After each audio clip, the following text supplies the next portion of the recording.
ஆமென். ஜெபிக்கிறவனுக்கு கர்த்தர் செய்கிற காரியங்கள் இதுதான் இந்த நாளிலே கர்த்தர் நம்மோடு கூட பேசுவாராக. ஜெபம் மிக மிக அவசியம் என்பதை வேதம் நமக்கு காண்பிக்கிறது. ஆதியாகமம் முதல் வெளிப்படுத்தின விசேஷம் வரைக்கும் ஜெபத்தின் மேன்மை, ஜெபம் எவ்வளவு முக்கியம், ஜெபம் எவ்வளவு அவசியம் என்பதை வேதம் நமக்கு காண்பிக்கிறது. ஆமென். ஆதியாகமத்திலே ஜெபிக்கிற தேவ பிள்ளைகளை நமக்கு காண்பித்து கொடுக்கப்படுகிறது. அங்கிருந்து ஆரம்பமாகிறது ஜெபத்தின் அனுபவம். வெளிப்படுத்தின விசேஷம் வரும்போது கர்த்தருடைய நாளில் ஆவிக்குள்ளான யோவானுக்கு காண்பித்து கொடுக்கப்பட்ட காட்சிகளில் ஒன்று என்ன தெரியுமா? பரிசுத்தவான்களுடைய ஜெபம் கர்த்தருடைய சமூகத்திலே தூபமாய் இருக்கிறது காண்பித்து கொடுக்கப்படுகிறது. கைகளை உயர்த்தி ஹல்லேலூயா. ஆமென். ஜெபத்தின் அவசியம், ஜெபத்தின் முக்கியம். நாம எல்லாருமே ஜெபிக்கிறவர்களாக இருக்கணும். கர்த்தர் நம்மை குறித்து சொல்லப்படுகிற சாட்சிகளில் ஒன்று அதுவாய் இருக்கணும். ஆமென். இவன் யார் தெரியுமா? இவன் ஜெபிக்கிறவன். ஹல்லேலூயா. அப்போஸ்தலர் 9வது அதிகாரத்திலே அனனியாவினிடத்திலே கர்த்தர் பேசும்போது பவுலை குறித்து என்ன சொல்லுகிறார் பாருங்கள்.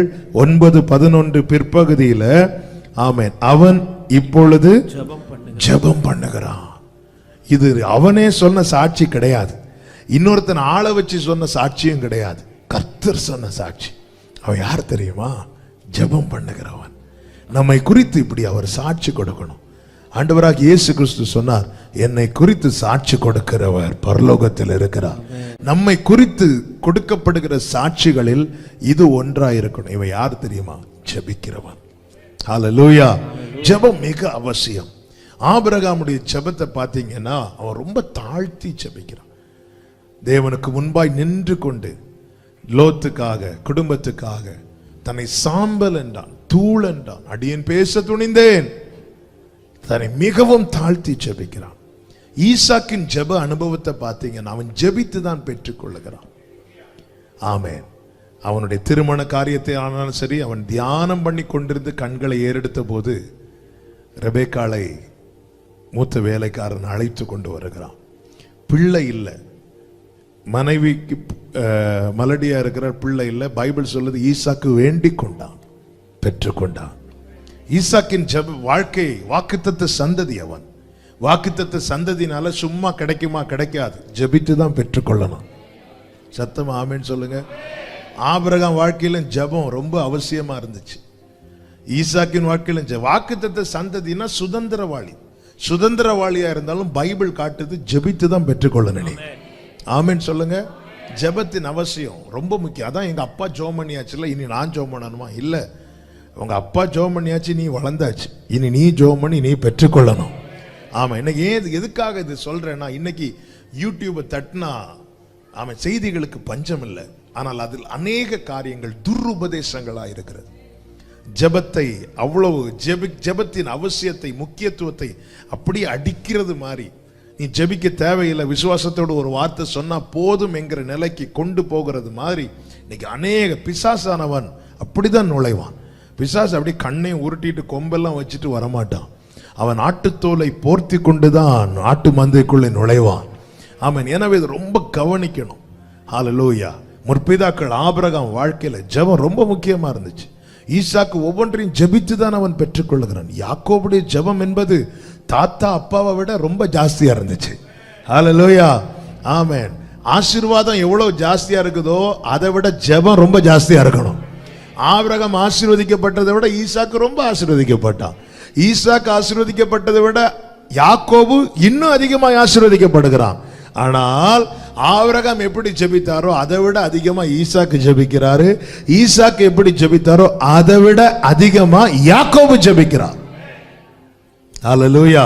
அவன் போராடுறான், அவன் அழுது கெஞ்சுறான். இப்படி ஆபிரகாம் ஜெபித்ததாக பார்க்க, ஆபிரகாமுடைய ஜெபத்தை பார்க்க முடியுது, ஈசாக்குடைய ஜெபத்தை பார்க்க முடியும். ஆனா இது எல்லாத்தையும் விட மேலா யாக்கோபுடைய ஜெபம் இருந்துச்சு.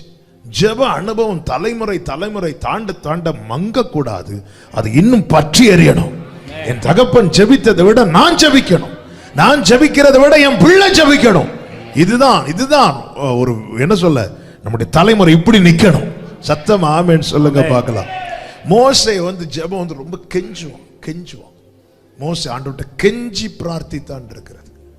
ஆமென். தாவீதுடைய ஜெபம் பார்த்தீங்கன்னா அந்தி சந்தி மத்தியான வேளைகள்ல நான் தியானம் பண்ணி முறையிடும், தியானம் பண்ணி மெடிடேட் பண்ணி ஜெபம் பண்ணுவார். தன்னுடைய சூழ்நிலையில கர்த்தர் தந்த ஒவ்வொரு வார்த்தையும் நினைத்து ஆண்டவரே, நான் இப்படி இருந்த போது எனக்கு இப்படி பேசினீங்களே. அதான் 119 சங்கீதத்துல இருக்குல்ல, நீர் என்னை நம்ப பண்ணின வசனத்தை உமது அடியேனுக்காக நினைத்தருளும். அவன் ஜெபத்தில் அவன் தியானிக்கிறான், தியானம் பண்ணி ஜெபிக்கிறான். தானியேலை பார்த்தீங்கன்னா உபவாசித்து ஜெபிப்பார், எந்த ஒரு காரியத்துக்கும் உபவாசிச்சிருவார். ஆமென். இயேசு கிறிஸ்துவை பார்த்தீங்கன்னா எல்லாவற்றுக்கும் ஜெபிக்கிறார். ஹல்லேலூயா. எதுக்கு நான் இப்படி ஒவ்வொருத்தரையா எடுத்து சொல்றேன்னா, இவங்க வாழ்க்கை ஜெபத்தின் முக்கியத்துவத்தை காட்டுது. இனி யாரு சொல்லி ஜெபிக்காம இருக்க போறீங்க? ஏமே, இவர்களுடைய வாழ்க்கை ஜெபத்தின் முக்கியத்துவத்தை காட்டுது. இனி யாரு சொல்லி நீங்க ஜெபம் தேவையில்லைன்னு சொல்ல போறீங்க? சிலர் என்ன சொல்லுவாங்க அப்படின்னா, சரி அது இயேசு கிறிஸ்து தான் எல்லாத்தையும் முடிச்சிட்டார்ல, இனி நம்ம சைன் போட்டு எடுக்க வேண்டியது மட்டும்தான் நம்ம வேலை. ஓகே, அப்படின்னா பேதுரு எதுக்கு ஜெபிக்கணும்?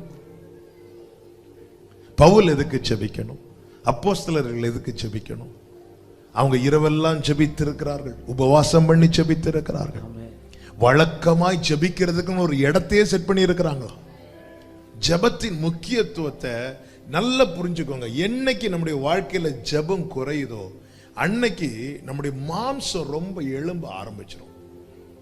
நம்ம சர்ச்சுக்கு ரெகுலரா தான் வருவோம், எல்லாம் நல்ல பைபிள்லாம் படிப்போம், எல்லாம் ரெடியா. என் வாழ்க்கையில ஜெபம் குறையுதுனாலே என்னுடைய மாம்சம் எழும்ப ஆரம்பிக்குதுன்னு அர்த்தம். இயேசு கிறிஸ்து என்ன சொன்னார்?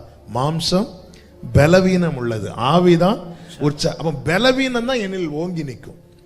என்னால போராட முடியாது, என்னால மேற்கொள்ள முடியாது, என்னால சுதந்திரிக்கு. பலவீனத்தோடு இருக்கிறவங்களுக்கு என்ன செய்ய முடியும்? ஒன்னும் செய்ய முடியாது. பலவீனம் ஓவராக என்ன ஆகும்? ஒரு கிளாஸ் தண்ணி கூட யாராவது எடுத்து தான் நம்ம வாயில ஊற்றி தர வேண்டும். நம்மால எடுத்து கூட குடிக்க முடியாத நிலைமை.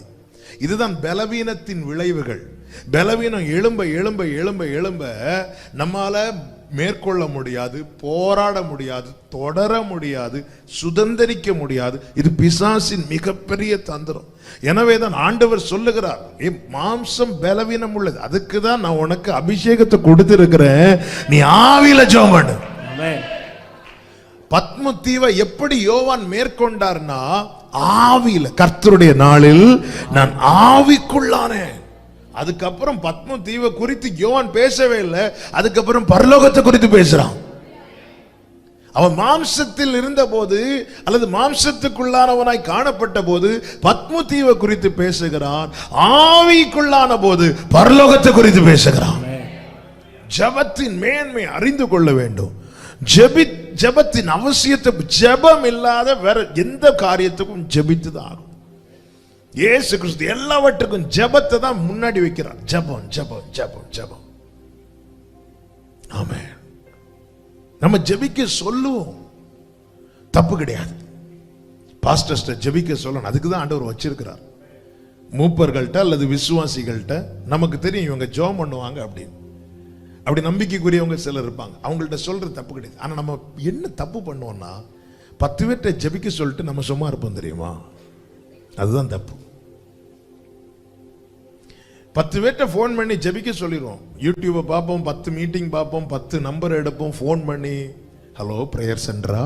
எஸ், ஜெபம் பண்ணுங்க. அடுத்து இவங்களுக்கு ஒரு ஃபோன், ஹலோ ஜெபம் பண்ணுங்க. அடுத்து அவங்களுக்கு ஒரு ஃபோன், ஓகே, தப்பு கிடையாது. ஆனா நாம ஜெபிக்கிறோமா? நான் ஜெபிக்காம எனக்காக 10 பேரை ஜெபிக்க சொல்றதுல தப்பு. இயேசு கிறிஸ்து என்ன செய்கிறார்? பேதுரு, யோவான், யாக்கோப தமக்காக ஜெபிக்க சொல்லிட்டு அவர் போய் என்ன செய்கிறார்? ஜெபிக்கிறார். சரி, இவங்க ஜெபிக்கிறாங்களா வந்து பார்க்கும்போது இவங்க என்ன பண்ணிட்டு இருக்கிறாங்க? தூங்கிட்டு இருக்கிறாங்க. அப்ப அந்த இடத்துல எந்த ஜெபம் கை கொடுத்தது? அவர் செய்த ஜெபம். நமக்கு தெரியாது எத்தனை பேர் ஜெபிப்பாங்க. ஜெபிக்க இயேசு கிறிஸ்து பேதுரு, யோவான், யாக்கோபிட்ட ஜெபம் பண்ணுங்கன்னு சொல்லிட்டு அவர் போய் தூங்கல. அவங்க இருக்கிறத பார்த்த உடனே தெரிஞ்சிட்டு இந்த ஜெபம் எனவேதான் இயேசு ஜெபத்தை முடிச்சிட்டு வந்து பேதுருவை பார்க்கல, ஜெபத்தின் நடுவுலயே 2 தடவை வந்து பார்க்கறாங்க. இதுக்கும் ஜெபம் பண்றாங்களா? ஏன்னா ஒருத்தங்க நமக்காக ஜெபிக்கும் போது நம்மளால ஃபீல் பண்ண முடியும். எத்தனை பேர் அதை ஃபீல் பண்ணி இருக்கிறீங்க? ஏன்னா இவர் மிகவும் வியாகுலப்பட ஆரம்பிக்கிறாரு. அப்போ இன்னொரு பிரேயர் சப்போர்ட் தனக்கு கிடைக்காததை உணர்றாரு. உணர்ந்ததும் போய் பார்க்கிறாரு, இவங்க என்ன பண்றாங்க, உண்மையில இவங்க ஜெபம் பண்ணியிருந்தாங்க. வந்து பார்க்கும்போது ஒருத்தரும் இல்லை, தான் மாத்திரம் போராடி கொண்டிருக்கிற நிலைமை. நம்முடைய ஜெபத்தில் இது தெரியும். நமக்கு சில நேரத்தில் நம்மளால ஒழுங்கா ஜெபம் பண்ண முடியாது. ஆனா நமக்காக இன்னொருத்தங்க ஜெபம் பண்ணிட்டு இருக்கிறாங்க. அந்த பலனை நம்மால சுதந்திரிக்க முடியும், நமக்கு அதில் ஃபீல் பண்ண முடியும். என் வாழ்க்கையில் நான் அனுபவித்திருக்கிறேன். ஒரு குறிப்பிட்ட நாளில் நான் இதை சொல்லி இருக்கிறேன் நினைக்கிறேன், போன வருஷமா. ஆமா, ஒரு குறிப்பிட்ட நாளில் ஒரு சாட்டர்டே சில காரியங்கள் நிமித்தம் ரொம்ப சோர்ந்து போய் அன்னைக்கு ஃபுல்லா ஜெபத்தில் இருக்கலாம் நினைச்சேன். ஆனா ஒரு 1 ஹவருக்கு மேல முடியல. ஆமென். கர்த்தருக்கு மகிமை உண்டாவதாக. நேர போய் அப்படி சோர்ந்து போய் இருந்துட்டேன். சாப்பாடு இருக்கு, சாப்பிடுறேன், ஒழுங்கா சாப்பிட முடியல. அப்படியே பிரேயர்ல இருக்கிறேன், ஆனா பிரேயர் பண்ண முடியல. ஒரு மாலையில ஒரு 7 மணி ஒரு 8 மணி இருக்கும், திடீர்னு ஒரு பலன் வந்துச்சு. திடீர்னு ஒரு பலன். அப்படியே போனேன், பின்னாடி சண்டே ஸ்கூல் நடக்கிற இடத்துல போய் நல்லா பிரைஸ் பண்ணி எங்கிருந்து இந்த பலம் வந்துச்சு? ஆமென். நேர ஆராதனை முடிச்சுட்டு அடுத்த நாள் ஆராதனை முடித்து விட்டு அதற்கு அடுத்த நாள் ஒரு செவ்வாய்க்கிழமை ஒரு குறிப்பிட்ட ஊர்ல இருந்து ஒரு சகோதரி ஃபோன் பண்றாங்க. ஃபோன் பண்ணி பேசுறாங்க. பேசும்போது, பாஸ்டர் இப்படி நாங்க சனிக்கிழமை நாங்க இப்படி சிலராக சேர்ந்து ஜெபிக்கிறது வழக்கம். அப்படி நாங்க சனிக்கிழமை ஜெபம் பண்ணிட்டு இருக்கும்போது ஆண்டவர் திடீர்னு உங்களை காட்டுறாங்க. நீங்க உங்க வீட்டில் ஒரு ரூம்ல அப்படி ரொம்ப டல்லா சோர்ந்து போய் என்ன செய்யணும்னு தெரியாம அந்த ரூமுக்குள்ளேயே நீங்க சுத்திட்டு இருக்கிறத காட்டினாங்க. நாங்க உடனே நாளைக்கு ஆராதனை இல்லை, ஞாயிற்றுக்கிழமை ஆராதனை இல்லை, இவர் இப்படி சோர்ந்து போய் இருக்கிறாரு, இவர் டல்லா இருக்கிறாரு, நாளைக்கு எத்தனை பேர் இந்த ஆராதனையை பார்ப்பாங்க, நம்ம இவங்களுக்காக ஜெபம் பண்ணுவோம் சொல்லிட்டு ஈவினிங் 7 மணிக்கு ஜெபம் பண்றாங்க. 8 மணிக்கு எனக்கு பலன் கிடைக்குது. நான் கர்த்தருடைய சமூகத்தில் நிக்கிறேன். ஹல்லேலூயா. ஆமென். நீதிமான்களுடைய ஊக்கமான வேண்டுதல் மிகவும் பலமுள்ளதா இருக்கும். அந்த நேரத்தில் நான் ரிக்வெஸ்ட் அனுப்பல, பரலோகம் ஜெபிக்க வச்சது. ஆமென். ஹல்லேலூயா.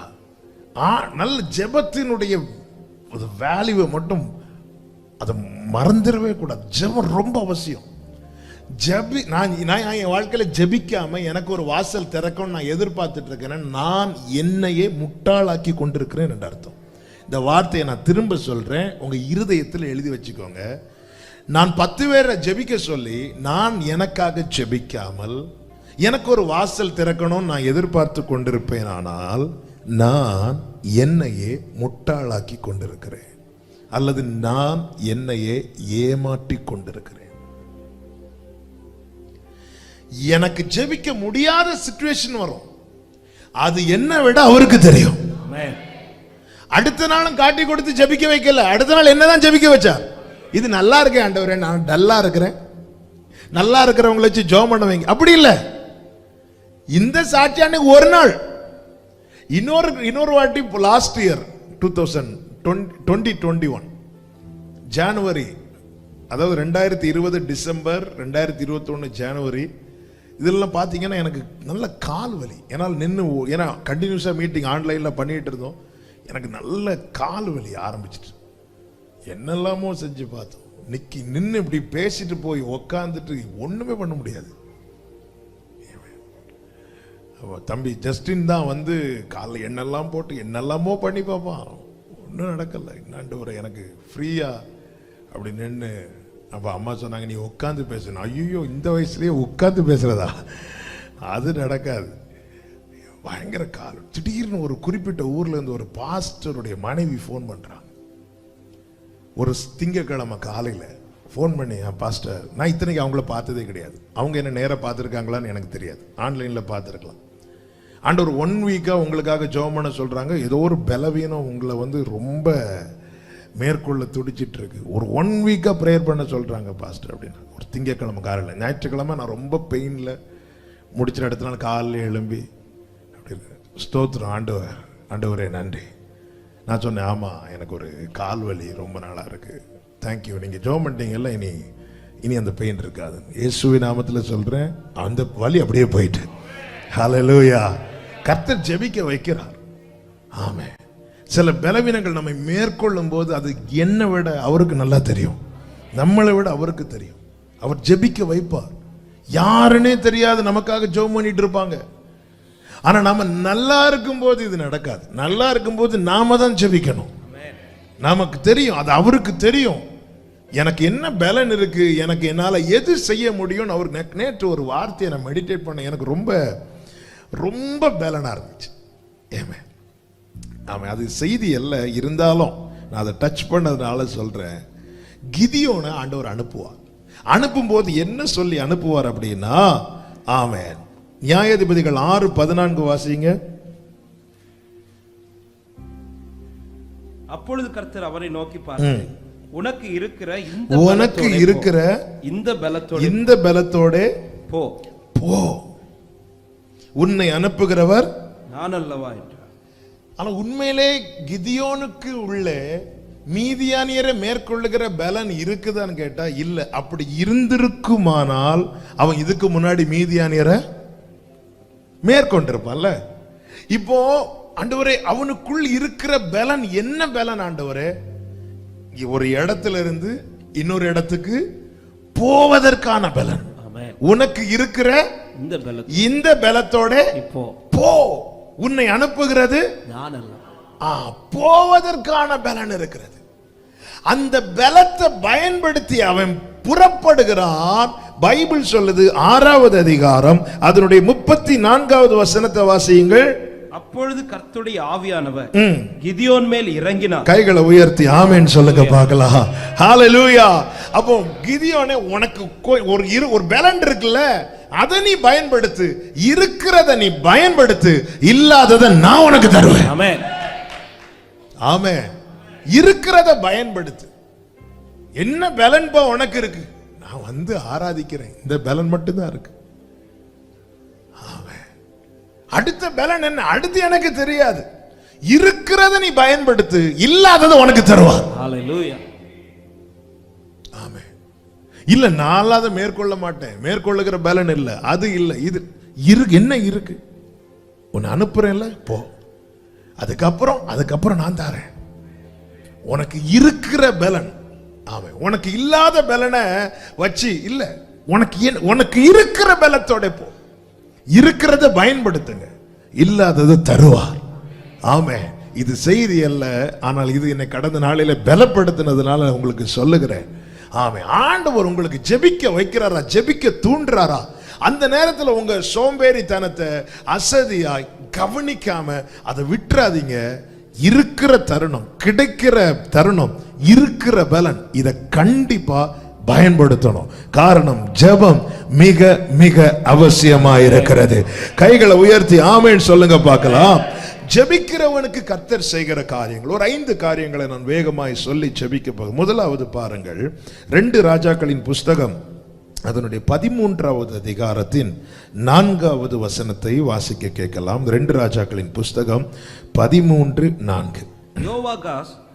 யோவாகாஸ் கர்த்தருடைய சமூகத்தை நோக்கி பிரார்த்தித்தான். சீரியாவின் ராஜா இஸ்ரவேலை ஒடுக்குகிறதினாலே அவர்கள் ஒடுங்கி போகிறதை பார்த்து கர்த்தர் அவனுக்கு செவி கொடுத்தார். கைகளை உயர்த்தி ஆமென் சொல்லுங்க பார்க்கலாம். ஜெபிக்கிறவனுக்கு கர்த்தர் செய்கிற காரியம் என்ன தெரியுமா? பார்த்து செவி கொடுப்பார். எல்லாரும் இந்த வார்த்தையை சொல்லுங்க, பார்த்து செவி கொடுப்பார். எதை பார்த்து இங்க செவி கொடுக்கிறார் தெரியுமா?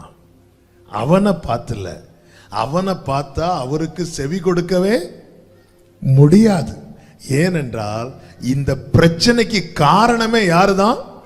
யோவாகாஸ் தான். நீங்க இதுக்கு மேல படிச்சீங்கன்னா தெரியும். அவனை கர்த்தர் இஸ்ரவேலின் மேல ராஜாவாக வைக்கிறார். 17 வருஷம் அவன் ராஜ்யபாரம் பண்ணி. 2வது வசனத்தை வாசிங்க.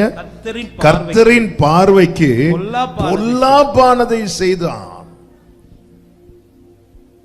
இது நிமித்தம் கர்த்தர் என்ன செய்கிறார்? 3வது வசனம், இஸ்ரவேலின் மேல் கோபம் உண்டு, அவர்களை சீரியாவின் ராஜா அவர் சீரியாவின் ராஜாவாகிய ஆசகேலின் கையிலே அவனுடைய குமாரன் பெனாதாத்தின் கையிலே ஒப்பு கொடுக்கிறார். இந்த நேரத்துல தான் யோவாகாஸ் என்ன செய்கிறான் அப்படின்னா, தன் பிள்ளைகளை உணர்ந்து கர்த்தருடைய சமூகத்தில் இருந்து நோக்கி பிரார்த்திக்கிறான், ஜெபிக்கிறான். அவர்கள் ஒடுக்கப்படுகிறதை அவர் பார்த்து, நம்முடைய அநேக ஜெபங்களுக்கு தேவன் பதில் தந்ததற்குடைய மெயின் ரீசன் என்ன தெரியுமா? நம்முடைய நீதியோ ஒண்ணும் இல்லை. நிறைய ஜெபத்துக்கு நாம் பெற்றுக்கொண்ட பதிலுக்கான காரணம் என்ன தெரியுமா? நம்மை பார்க்கிறார், நம்ம எந்த சிச்சுவேஷன்ல இருக்கிறோம். அதனாலதான் பவுல் சொல்ல, நாம் உண்மை இல்லாதவர்களா இருந்தும் அவர் உண்மை உள்ளவராய் இருக்கிறார்.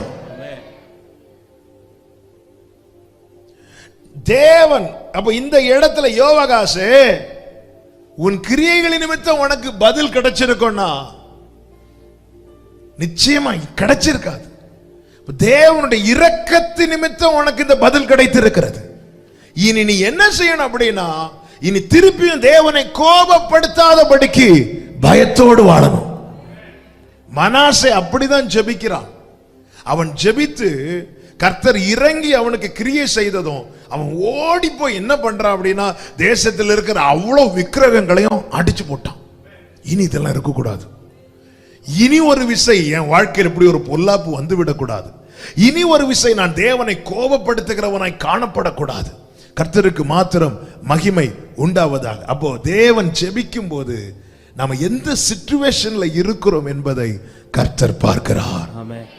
118வது சங்கீதம் எடுக்க வேண்டாம், 5வது வசனத்துல சங்கீதக்காரன் என்ன சொல்லுகிறான்? நான் நெருக்கத்திலிருந்து கர்த்தரை நோக்கி கூப்பிட்டேன், கர்த்தர் எனக்கு செவி கொடுத்தார்.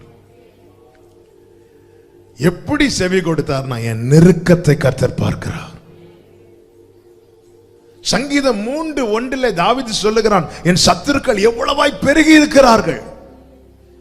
3வது சங்கீதம் 4வது வசனத்தை வாசியுங்கள், 1-4 வாசியுங்கள். சங்கீதம் 3:1-4. கர்த்தாவே, கர்த்தாவே, சத்துருக்கள் எவ்வளவாய் பெருகி இருக்கிறார்கள், எனக்கு விரோதமாய் எழும்புகிறவர்கள் அநேகர். 4வது வசனம், நான் கர்த்தரை நோக்கி சத்தமிட்டு கூப்பிட்டேன், அவர் தமது பரிசுத்த பர்வதத்திலிருந்து எனக்கு பதில் அளித்தார். எங்கிருந்து தாவீது கூப்பிடுறீங்க? சத்துருக்களின் நடுவில் இருந்து அவர் பார்த்து. மோசே கிட்ட ஆண்டவர் என்ன சொல்லுவார்? என் ஜனத்தின் உபத்திரவத்தை நான் பார்த்து அவர்கள் கூக்குரலை கேட்டு பார்த்து கேட்கிறார். உண்மையில கஷ்டப்படுறோம். நல்லா புரிஞ்சுக்கோங்க, என் ஆண்டவரை மாதிரி அன்புள்ள தேவனை எங்கேயுமே பார்க்க முடியாது. ஆண்டவரை என்னை ரட்சியும் என்று கடலில் மூழ்கின பேதுரு கூப்பிடுகிறான். அது விசுவாசம் உள்ள ஜெபமா, அவிசுவாசம் உள்ள ஜெபமா? விசுவாசம் உள்ள ஜெபம்னா அவனை பார்த்து ஆண்டவர் என்ன சொல்லி இருக்கணும்? உன் விசுவாசம் உன்னை ரட்சித்தது. ஆனா ஆண்டவர் அவனை பார்த்து என்ன சொல்றார்? அற்ப விசுவாசியை ஏன் சந்தேகப்பட்டாய் கேட்டாரா இல்லையா? அவன் என்ன நினைச்சிட்டான்? இதோட சில ஜெபங்கள்ல நம்மையா தாண்டி சில சந்தேகம் நமக்குள்ள இருந்துட்டே இருக்கும். ஆனாலும் ஆண்டவர் என்ன செய்கிறார் அப்படின்னா, உடனே கை நீட்டி அவனை பிடிச்சு. ஆமென். அப்போ இந்த இடத்துல உண்மையில அவனுடைய விசுவாசத்தை அளந்து அவனுக்கு அவர் பதில் கொடுத்திருப்பார்னா, பேதுரு முடிவு அங்க இருந்திருக்கும். இந்த இடத்துல தேவன் என்ன செய்கிறார்னா, அவன் சூழ்நிலையை பார்க்கிறான். அவன் எப்படிப்பட்ட சூழ்நிலையில் இருக்கிறான்? இந்த யோவாகாஸ் நிமித்தம் தேசத்துல இத்தனை பொல்லாப்பு அவன் அறிந்து கொண்டான், அதை உணர்ந்து கொண்டான். என்னாலதான் இனி என்ன வழி? ஒரே வழி, கர்த்தரை நோக்கி கெஞ்சணும், கர்த்தரை நோக்கி பிரார்த்திக்கணும். அவன் தேவனை நோக்கி ஜெபித்த போது அவர்கள் ஒடுக்கப்படுகிறதை அவர் பார்த்து, அப்ப தேவன் கையை பிடிச்சிட்டு தான் அவனை திருத்துறார் அல்லது அவனை மாற்றுகிறார், அவனை உணர்த்துகிறார். கையை பிடிச்சிட்டு உடனே கை நீட்டி பிடிச்சு, ஏன்னா அவன் சூழ்நிலையை பார்க்கிறா. இந்த இடத்துல அவனுக்கு என்ன தேவைன்னு அவனை தூக்கி விடணும். எருசலேமிலிருந்து ஒருத்தன் எரிகோவுக்கு போகிறான், கள்ளர் கையில் அடிபட்டு குற்றூராய் விடப்படுகிறான். ஆசாரியனும் லேவியனும் விலகி போகும்போது சமாரியன் அங்கே வருகிறான். அந்த இடத்துல அவனுக்கு கிளாஸ் எடுக்கல. உன்னை யார் இங்க இருந்து அங்க போக சொன்னா? ஒழுங்கா இங்க இருந்திருக்கலாம்ல. கிளாஸ் எடுக்கல. கிளாஸ் எடுத்துட்டு இருந்தா கிளாஸ் முடியறதுக்குள்ள அவன் கதை முடிஞ்சிருக்கும். ஏன்னா அவன் எப்படி கிடக்கிறான்? குற்றுயிர்னா என்ன அர்த்தம் தெரியுமா? கடைசி ஜீவன் மட்டும் இருக்கு, எல்லாம் அவனுடைய பலம் போச்சு, ஆரோக்கியம் போச்சு, ரத்தமும் போயிட்டு இருக்கு. இந்த இடத்துல அவனுக்கு என்ன தேவைன்னா அவன் சூழ்நிலையை பார்த்து அவனை தூக்கி விடுகிறார். தூக்கி விட்டுட்டு சத்திரத்தில் கொண்டு வந்து சேர்க்கிறார். நாளைக்கு நான் சத்திரத்தில் வந்து பார்ப்பேன் என்று சொன்னார். உன்னை எந்த இடத்துல இருந்து தூக்குனேன்னு அங்க வந்து பார்ப்பேன் என்று அல்ல, உன்னை எங்க கொண்டு நான் சேர்த்தேனோ அங்க வந்து பார்ப்பேன். பார்த்து பதில் அளிக்கிற கர்த்தர். இன்னைக்கு அநேக பதிலை நாம் பெற்றுக்கொண்டது நாம் இருக்கிற சூழ்நிலையை பார்த்து. 40வது சங்கீதம் 1, 2, 3 வசனங்கள் என்ன சொல்லப்பட்டிருக்கிறது? கர்த்தருக்காக நான் பொறுமையுடன் காத்திருந்தேன், அவர் என்னிடமாய் சாய்ந்து கூப்பிடுதலை கேட்டார். அடுத்த வசனம், பயங்கரமான குழியில். இங்கே நான் எங்கிருந்து கூப்பிடுறேன் தெரியுமா? பயங்கரமான குழி, உளையான சேற்று என்னை தூக்கி எடுத்து. கர்த்தர் பார்க்கிறார், இந்த இடத்துல இவனை விட்டா இவன் கதை முடிஞ்சிரும். பார்த்து பார்த்து செவி கொடுக்கிறார். அது எப்படி செவி கொடுக்கிறார்? என்னிடமாய் சாய்ந்து, என்னிடமாய் சாய்ந்து. அந்த இடத்துல எனக்கு ஃபேவரா வந்துட்டார். அதுதாங்க அவருடைய கிருபை. ஆமென், ஆமென் சொல்லுங்க. ஹalleluya. அந்த இடத்துல எனக்கு ஃபேவரா வந்துட்டார், என்னிடமாய் சாய்ந்து. புலம்பல் 3:55 எரேமியா இப்படி சொல்லுகிறார். புலம்பல் 3:55, மகா ஆழமான கிடங்கிலிருந்து கர்த்தாவே உம்முடைய நாமத்தை பற்றி கூப்பிட்டேன். அடுத்த வசனம், என் சத்தத்தை கேட்டீர், என் சத்தத்தை கேட்டீர். அந்த நேரத்தில் நான் எங்க இருக்கிறேன்னு பார்க்கிறார். நான் மகா ஆழமான கிடங்கிலிருந்து, நம்ம எங்கிருந்து அவரை கூப்பிடுறோம் என்பதை அவர் பார்க்கிறார். நெருக்கத்திலிருந்து நீ அவரை கூப்பிடும் போது நீ எப்படி நெருக்கப்படுகிறாய் என்பதை அவர் பார்க்கிறார். உன் சத்தத்துக்கு அந்த நேரத்தில் அவர் செவியை அடைக்க மாட்டார், அவர் செவி கொடுக்கிறார். ஹல்லேலூயா. தேவன் நம்முடைய ஜெபத்துக்கு பதில் கொடுக்க காரணம் அவருடைய இரக்கம் என்பதை மறந்து விடக்கூடாது. எனவேதான் தானியேலுக்கு தேவ தரிசனம் வெளிப்படுத்தப்பட்ட போது தானியேல் தேவ சமூகத்தில் நின்று என்ன ஜெபம் பண்ற தெரியுமா? எங்க நீதியை நம்பி நாங்க கேட்கல ஆண்டவரே, உம்முடைய இரக்கத்தை நம்பி கேட்கிறோம், உங்க இரக்கத்தை நம்பி கேட்கிறோம். இன்னைக்கு நாம ஆமென் தேசத்துக்காக அப்படிதான் தேவ சமூகத்தில் கெஞ்ச வேண்டியது அவசியமா இருக்கிறது. ஆண்டவரே பாருங்கப்பா, இந்த கொள்ளை நோயினால் இந்த தேசம் எவ்வளவு ஒடுக்கப்படுகிறது, நீங்க பார்த்து பதில் தாங்க ஆண்டவரே. ஹல்லேலூயா. தேவன் கிருபையா இறங்க. அவர் ஜெபத்தை நாம ஜெபிக்கும் போது நம்ம இருக்கிற சூழ்நிலை அவருக்கு தெரியுங்க. ஆமென். நாத்தான்வேல் தேவ சமூகத்தில் வரும்போது என்ன சொல்றாரு? நீ அத்தி மரத்துக்கு கீழே இருக்கும்போது நான் உன்னை பார்த்தேன். எப்படி பார்க்கிறாரு பாத்தீங்களா? இன்னைக்கு நீங்க இங்க வந்திருந்து ஜெபிச்சிட்டு இருக்கிறீங்க. எந்த சிச்சுவேஷன்ல நீங்க வந்தீங்கிறத பார்த்து உங்களுக்கு செவி கொடுக்கிற ஒரு தேவன் பரலோகத்தில் இருக்கிறார். நல்ல கரங்களை தட்டி அப்பாக்கு மகிமை. ஹல்லேலூயா, ஹல்லேலூயா. அவன் பார்க்கிறவர், பார்த்து அவன் கஷ்டத்திலே நாம போய் உட்கார்ந்து இருக்கும் போது பார்க்கிறார். எதை பார்க்கிறார் தெரியுமா? நாம எத்தனை மணிக்கு வந்து உட்கார்ந்தோம் இல்லை, நாங்கள் அப்படிதான் பார்ப்போம். எத்தனை மணிக்கு? அவர் அப்படி இல்லை, எங்க இருந்து எவ்வளவு கஷ்டத்துல இருந்து வந்திருக்கான் தெரியும். மோசே கிட்ட எப்படி சொன்னா தெரியுமா? என் ஜனத்தின் கூக்குரலை நான் கேட்டேன் என்று. உண்மையிலே ஆண்டவர் கேட்டிருக்கு. ஏன்னா அவங்க அவருடைய நாமத்தையே மறந்துட்டாங்க. மோசே ஆண்டவர்கிட்ட என்ன சொல்லுவார்? ஆண்டவர் உம்முடைய நாமம் என்னன்னு கேட்டா நாமத்தையே மறந்துட்டாங்க. இந்த ஜனங்கள் எப்படி ஜெபம் பண்ணி இருப்பாங்க? ஆனா அவங்க உபத்திரவத்தை பார்த்தார் ஆண்டவர், பார்த்து கேட்டார்.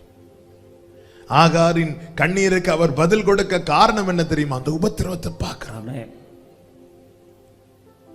அப்போ என் நிலைமை நன்றாய் அறிந்தவர், பாவி என்னை அழைத்தவர், மீறின பின்பும் வெறுக்காதவர், என் நிலைமை அவருக்கு தெரியும். நான் அப்பான்னு கூப்பிடும் போது இதுக்கு பின்னாடி இருக்கிற வலி என்ன அப்படிங்கிறது அவருக்கு தெரியும். ஜெபித்த போது பார்த்தா இஸ்ரவேலர்கள் கூக்குரல் இட்ட பிறகுதான் பார்க்கிறார். அவங்க பெருமூச்சின் சத்தம் கேட்டுதான் வரார்.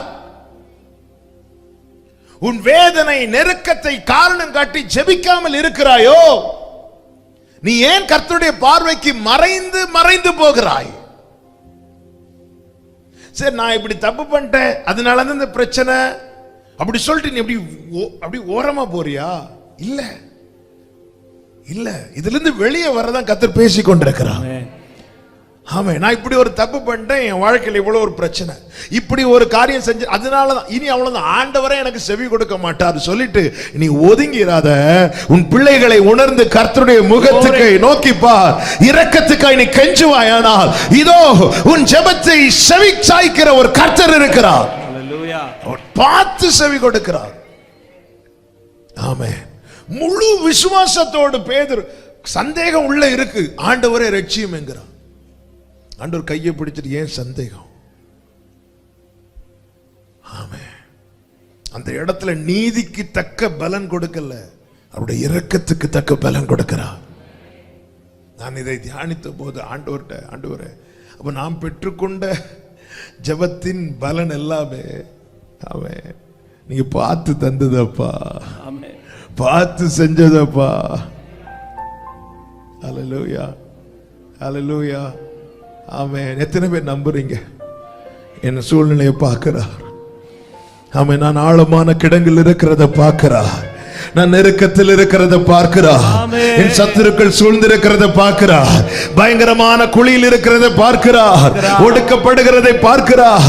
நிச்சயமா என் தேவன் என் ஜெபத்துக்கு செவி கொடுப்பார். நம்புறவங்க நல்ல கையை தட்டி ஆண்டவருக்கு மகிமை. ஹல்லேலூயா, ஹல்லேலூயா. அவர் பார்த்து செவி கொடுக்கிறார், பார்த்து செவி கொடுக்கிறார். அப்ப நம்ம ஜெபிக்கும் போது ரொம்ப கவனமாவும் இருக்கணும். சும்மா சோத்திரம் சோத்திரம் சோத்திரம் சொன்னாலாம் அவர் பார்த்துட்டு ஜாலியா இருந்துட்டு, ஆண்டவரே தேசத்தின் மேல் மனம் இறங்கும். எப்படி? ஏசி போட்டுட்டு பெட்ஷீட்டுக்குள்ள படுத்துட்டு, ஆண்டவரே என் ஜனத்தை நீ தூங்க, நீ தூங்க. வேதனை, என் புள்ள உண்மையில வேதனைப்படுறான், என் புள்ள உண்மையில கஷ்டப்படுறான். அவர் பார்க்கிறார். ஆண்டவரே என் குடும்பத்தை ரட்சியும். ஆண்டவரே, சிப்ஸ் வாயில போட்டுட்டு, ஆண்டவரே இப்போ ரட்சிப்பு உடனே. அவர் பார்த்து, நானும் ஜெபிச்சுட்டே இருக்கிறேன் பிரதர் வருஷ கணக்கா. நீங்க எப்படி ஜெபிக்கிறீங்கன்னு அவர் பார்த்து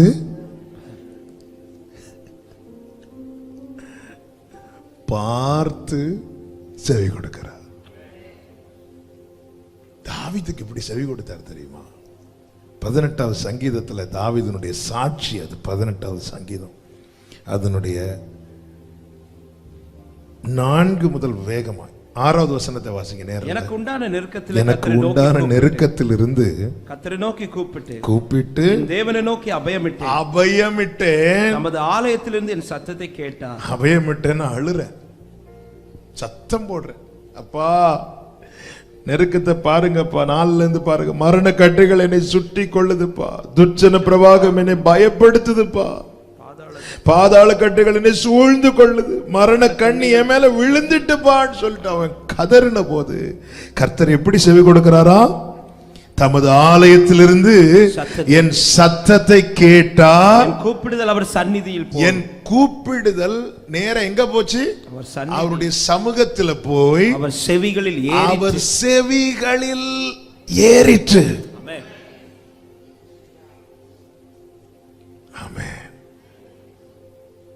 செவிகளில் ஏறிட்டான். அது அப்படியே அந்த நம்ம பேசுற ஜெபம் அப்படியே டிராவல் ஆகி வேற எங்கேயும் போகல. அப்படியே அவருடைய சமூகத்தில் போய் அவர் செவிகளில் ஏறிட்டு ஏறினதும் கர்த்தர் என்ன செய்தார்? அப்பொழுது பூமி அசைந்து. ஏன் அசைஞ்சுதான்? 13வது வசனம், கர்த்தர் வானங்களிலிருந்து குமரினார். அதன் அர்த்தம் என்ன? இங்க இருந்து நான் கத்தின போது அங்க இருந்து கர்த்தர் எனக்காக கத்துறார். ஹalleluya. நான் இங்க இருந்து கத்தினா எனக்காக பரலோக தேவன் குமருவார். ஆமென். அவர் குமர்னால முடிஞ்சு. ஆமென். வானம் அசையுமா, பூமி அசையுமா. ஆமென். ஜெபிக்கிற அன்பு சகோதரா சகோதரி, நம்ம ஜெபிக்கும் போது அவர் பார்க்கிறார். ஜெபம் ரொம்ப முக்கியம். நாம எப்படி ஜெபிக்கிறோம்? ஜெபத்திலே நாம் சொல்லுகிற வார்த்தைகள் அவருடைய சமூகத்தில் போய் ஏறணும். கலெக்டர் ஆபீஸ்ல மனு கொடுக்க போவாங்க. நான் கார்ல இருப்பேன், அவரை வந்து வாங்கிட்டு போக சொல்லுங்க அப்படி சொல்லுவோமா நம்ம? இல்ல, எப்படி மனு கொடுப்போம்? அப்படி பணிந்து குனிந்து. இல்ல, 10 பேர் வச்சிட்டு இருப்பாங்க, நம்ம கையிலிருந்து வாங்கணும். அவர் பிரிச்சு படிக்கணும். அவருக்கு படிக்கும் போது அவருக்கு ஒரு டிசிஷன் எடுக்கணுங்கிற எண்ணம் வரணும். அடுத்ததை செய்யணும். இவ்வளவு காரியம் இருக்கு. நம்ம கொடுக்கிறதுல இருக்கு, நம்ம எழுதுறதுல இருக்கு. இது சும்மா எழுதி போடுவோம், போட்டா அது அவங்க எங்கேயாவது போடுவாங்க. நான் ஆண்டவரை நோக்கி ஜெபிக்கும் போது அவர் பார்க்கிறார். பார்க்கிறார். என் புள்ள அபயமிடுறான். தாவீது அபயமிடுறான்னு தெரிஞ்சதும் அவர் குமுறினார், சத்தத்தை தொனிக்க பண்ணினாராம். ஜெபிக்கும் சபையே, ஜெபிக்கிற அன்பு சகோதரா சகோதரி, அவர் பார்க்கிறார். பார்த்து செவி கொடுக்கிறார். ஆமென். 2வது பாருங்க, ஜெபிக்கிறவனுக்கு அவர் செய்கிற காரியம். 2 நாளாகமம் 32வது அதிகாரம் 24வது வசனம். 2 நாளாகமம் 32:24. அந்நாட்களில் எசேக்கியா வியாதிப்பட்டு மரணத்துக்கு ஏதுவா இருந்தான். அவன் கர்த்தரை நோக்கி ஜெபம் பண்ணும்போது, கர்த்தரை நோக்கி ஜெபம் பண்ணின போது அவர் அவனுக்கு வாக்குத்தத்தம் பண்ணி, அவனுக்கு வாக்குத்தத்தம் பண்ணி அவனுக்கு ஒரு அற்புதத்தை கட்டளையிட்டார். அவனுக்கு ஒரு அற்புதத்தை கட்டளையிட்டார். கைகளை உயர்த்தி ஹல்லேலூயா. ஜெபிக்கிறவனுக்கு கர்த்தர் வாக்குத்தத்தம் பண்ணுகிறார். வாக்குத்தத்தம் பண்ணி அற்புதத்தை கட்டளையிடுகிறார்.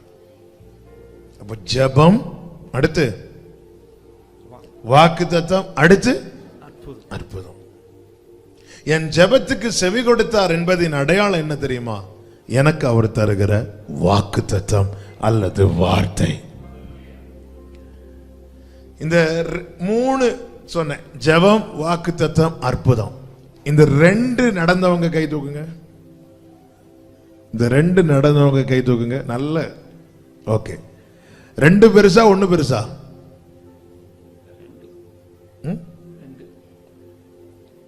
2 பெருசா 1 பெருசா?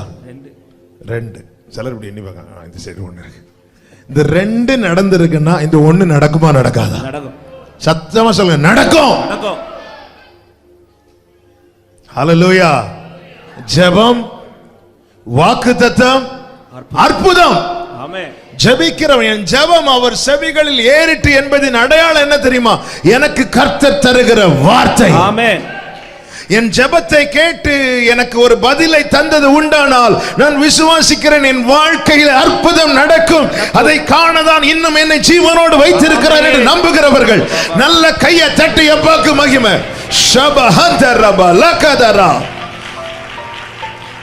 ஜெபிக்கிறவனுக்கு தேவன் வாக்குத்தத்தத்தை கொடுக்கிறார். யாருக்கு வாக்குத்தத்தத்தை கொடுக்கிறாரோ அவர்களுக்கு தான் அற்புதத்தை கட்டளையிடுகிறார். ஆமென். சும்மா அற்புதங்கள் அப்படின்னு இல்ல. இந்த வசனத்தை பாத்தீங்களா? அவனுக்கு வாக்குத்தத்தம் பண்ணி அவனுக்கு ஒரு அற்புதத்தை. அதன் அர்த்தம் என்ன? இந்த காரியத்தை அவனுக்காக மட்டும் செய்யறது. வந்து எல்லாரையும் சொஸ்தமாக்கினார் அப்படின்னு இருக்கும், எல்லாருக்கும் சுகம் பெற்றார்கள் அப்படின்னு இருக்கும். அப்ப எல்லாருக்கும் கிடைக்கிறது இல்ல, அவனுக்குன்னு நான் ஒரு வாக்குத்தத்தம் பண்ணியிருக்கிறேன். அத அவன் ஒன்னு சொல்லிட்டு இன்னொன்னு செய்ய மாட்டார் அவர். அவன் ஒன்னு சொல்லிட்டு கிடைக்கிறத வாங்கிட்டு போ அப்படி சொல்லுகிறவர் அல்ல. எதை சொன்னாரோ அதை செய்வா, அதை செய்வா, அதை செய்வா. ஒன்னு சொல்லிட்டு இன்னொன்னு செய்கிறவர் இல்ல, வாக்குத்தத்தம் பண்ணி ஒரு அற்புதத்தை கட்டளையிட்டார். வாக்குத்தத்தம். அந்நாள் போயிருந்து ஜெபிக்கிறான். இங்கே எசேக்கியா ஜெபிக்க காரணம் என்ன அப்படின்னா வியாதி இல்ல. அப்போ நம்ம ஜெபிக்கலைன்னா நம்மளை ஜெபிக்க வைக்கிறதுக்குன்னே சில காரியங்களை தேவன் அனுமதிப்பார். ஹல்லேலூயா. உறவுல ஜெபிக்கிறவங்களுக்கு காரணங்கள் தேவையில்லை. ஜெபிக்க மறக்கும் போது தான் இப்படிப்பட்ட அந்நாள் ஜெபிக்க காரணம் என்ன? வாழ்க்கையில யார் அடைச்சு வச்சிருந்தா? பெனினால் அடைத்தாளா, கர்த்தர் அடைத்தாரா? ஆனா பழியெல்லாம் யார் மேல? அடைச்சு வச்சவர் இல்ல. நிறைய நேரத்தில் நம்ம நிறைய பேர் இப்படி பார்த்துட்டு இருக்கிறோம். அவன் மேல உனக்கு ஏன் இவ்வளோ கோபம்? ஏதோ அவ அடைச்சு வச்சது மாதிரி. அடைச்சு வச்சது கர்த்தர் இல்ல. அவ போய் என்ன செய்தா தெரியுமா? ஜெபம் பண்றா, ஜெபித்தாள். அவளுக்கு ஒரு வாக்குத்தத்தம் கொடுக்கப்படுகிறது, ஏலியின் மூலமாய் சொல்லப்படுகிறது. 1 சாமுவேல் 1:10 அன்னாள் போய் ஜெபிக்கிறா. 1:17 அவளுக்கு ஒரு வாக்குத்தத்தம் கொடுக்கப்படுகிறது. 1:20 கர்த்தர் அவளுக்கு ஒரு அற்புதத்தை கட்டளையிட்டார். ஹல்லேலூயா. ஜெபிக்கிறவனுக்கு கர்த்தர் வாக்குத்தத்தம் கொடுக்கிறார். நீங்க ஜெபத்துல கர்த்தர் உங்களுக்கு தருகிற வார்த்தையை பிடிச்சுக்கோங்க. ஜெபம், வாக்குத்தத்தம், அற்புதம். ஜெபம், வாக்குத்தத்தம், அற்புதம். அப்ப ஜெபிக்கும் போது முதல்ல நம்ம எதை பார்க்கணும்? எதை கேட்கணும்? எதை தேடணும்? வார்த்தை. வார்த்தை கிடைச்ச அப்புறம் எதை எதிர்பார்த்துட்டு இருக்கணும்? அற்புதம். ஆமென். ஹல்லேலூயா. ஜெபம் நல்லா புரிஞ்சுக்க. நமக்கு வாழ்க்கையில் ஒரு நெருக்கம் வரும்போது கர்த்தர் நம்ம கிட்ட என்ன எதிர்பார்த்துட்டு இருப்பார்னா, இவன் எப்போ ஜெபம் பண்ண போறான்? ஜெபிக்கிற நாம என்ன கேட்கணும்னா வார்த்தைய. வார்த்தை கிடைச்ச அப்புறம் என்ன எதிர்பார்க்கணும் தெரியுமா? அற்புதம். அது எப்ப நடக்கும் அது அவருக்கு தெரியும். எப்படி நடக்கணும் அது அவர் தான் நடத்துகிறார். என் வேலை என்ன தெரியுமா? நான் அதை பார்க்கணும், அதை சுதந்திரிக்கணும். உங்க வாழ்க்கையில நீங்க ஜெபத்தில் அமர்ந்திருக்கும் போது வார்த்தையை கேளுங்க. நீங்க உங்க காரியத்தை சொல்லும் போதே அதற்கேற்ற வார்த்தையை அவர் தருவார். அந்த வார்த்தையை பிடிச்சிருங்க. அந்த வார்த்தையில எவ்வளவு மாயை கிடையாது. மாயை பிடிச்சிட்டீங்கன்னா இப்படி இப்படி இப்படி இப்படி பிடிச்சிட்டு இருக்கிறீங்க ஒரு மாயை. அது மாய்ந்து போனதும் நம்ம புஷ்ஷன் ஆயிரும், தளர்ந்துரும்ல. ஒரு பெரிய ஐஸ் கியூபை நீங்க பிடிச்சிட்டு இருக்கிறீங்க, அப்படிலாம் பிடிக்க முடியாது. பிடிச்சிட்டு இருக்கிறீங்க, ஒரு வெயில் பட்டதும் கொஞ்ச நேரத்தில் என்ன ஆயிருதுன்னா இது சொர்ண ஆயிருது. நம்ம வெறும் கை மட்டும் இப்படி இருக்கும். என்னடா அது உள்ள இருந்த ஐஸ் கியூபை காணலையே, ஏன்னா அது மாய்ந்து போய்விட்டது. இந்த பூமியில நம்ம பிடித்திருக்கிறது எல்லாமே அப்படிதான். ஆமென். ஹல்லேலூயா. இன்னும் பழைய 500 ரூபா 1000 ரூபா நோட்டு வச்சுட்டு யாராவது இருக்கிறீங்களா? ஒரு பிரயோஜனம் இல்லை. நாங்க சேர்த்து வச்சிருக்கோம் 2030 தான் திறப்போம் அப்படின்னு சொல்லிட்டு திறந்து பார்த்தா ஒரு பிரயோஜனம் இருக்காது. இந்த பூமியில எல்லாமே ஒரு நாள் செல்லாம ஆகுங்க. ஆனால் இந்த வார்த்தை வானமும் பூமியும் ஒளிந்தாலும் இதுல ஒரு உறுப்பு கூட, ஒரு டாட் கூட மாறாது. நல்ல கையை தட்டி ஆமென். ஷஹாதாரபா. நீங்க ஜெபம் பண்ணும்போது தேவன் உங்களுக்கு ஒரு வார்த்தையை தந்தார்னா அந்த வார்த்தையை பிடிச்சுக்கோங்க. எவ்வளவு இறுகமா பிடிக்க முடியுமோ அவ்வளவு இறுகமா பிடிச்சிருங்க. அதுக்கப்புறம் அற்புதம் நடக்கும். நடக்கும். ஆமென் சொல்லுங்க பார்க்கலாம். அடுத்து ஜெபிக்கிறவனுக்கு கர்த்தர் அடையாளத்தை காண்பிக்கிறார். ஜெபிக்கிறவனுக்கு. ஆமென். 1 ராஜாக்கள் 18வது அதிகாரத்துல மழைக்காக எலியா ஜெபம் பண்ண கர்மேல் பர்வதத்தின் உச்சியில போவார். போகும்போது என்ன சொல்லிட்டு போறார் பாருங்க. 41வது வசனம் வாசிங்க.